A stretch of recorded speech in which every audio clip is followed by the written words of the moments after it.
हम लोग बात करेंगे वृद्धों में मसल और बोन के कैंसर्स। ये एक नई स्पेशलिटी है। जो हमारे साथ आज हैं डॉक्टर अक्षय तिवारी साहब।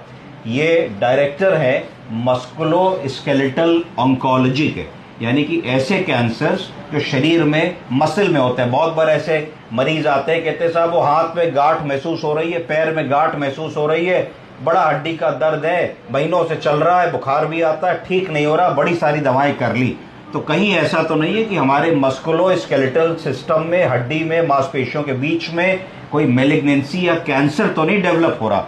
उसके लिए आज हमारे पास इसके विशेषज्ञ डॉक्टर अक्षय तिवारी साहब हैं, जिन्होंने कलकत्ता से MBBS किया है, फिर MS ऑर्थोपेडिक्स दिल्ली में लेडी हार्डिंग कॉलेज से किया है, और आज मैक्स साकेत में आप डायरेक्टर हैं ऑन्कोलॉजी के। आपने कई सारे डिप्लोमा कोर्सेज और स्पेशलाइजेशन और फेलोशिप की हैं, इटली से किया है मस्कुलो स्केलेटल ऑन्कोलॉजी में। तो आज हम आपसे कुछ सिंपल बातें जानना चाहेंगे जो हमारे व्यूअर्स और एल्डरली पेशेंट्स के लिए हेल्पफुल होंगे।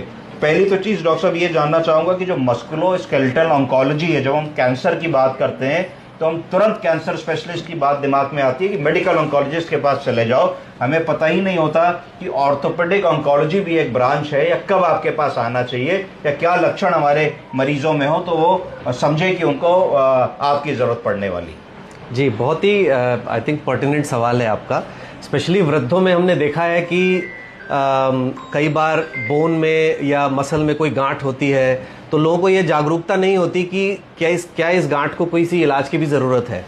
और जैसा आपने कहा, ऑर्थोपेडिक ऑन्कोलॉजी एक बहुत ही नीश ब्रांच है जो बहुत पुरानी नहीं है, बट फिर भी 15 साल से तो मैं ही हूँ इस ब्रांच में। और हम लोग डील करते हैं मसल और बोन के कैंसर्स और ट्यूमर्स में। जो कारण है जिसके कारण ये नेग्लेक्ट होती है या जागरूकता कम है, वो सबसे बड़ा कारण है रेरिटी। ये बहुत ही रेयर ट्यूमर्स हैं। हम इनको सार्कोमास कहते हैं, जो कनेक्टिव टिश्यू के कैंसर्स होते हैं। और आप देखेंगे कि ये सारे कैंसर्स में सिर्फ 1% है। Lung cancer, breast cancer, prostate cancer आपने सुना होगा, बहुत कॉमन कैंसर्स हैं। लेकिन सार्कोमा बहुत रेयर है तो बहुत कम पाए जाते हैं, इसीलिए इसके विशेषज्ञ भी बहुत कम पाए जाते हैं। आपको जान के हैरानी होगी, जब मैंने काम शुरू किया था तो पूरे हिंदुस्तान में 5 या 6 लोग थे। अभी भी शायद 50 से कम ही है इतने बड़े देश में। तो ये लक्षण जो हैं, लोगों को अगर ये पता रहे कि हमारे पैर में कोई गांठ है जो नई है, और ख़ासियत ये है कि मसल के जो सार्कोमास होते हैं वो पेनलेस होते हैं। तो जब दर्द नहीं है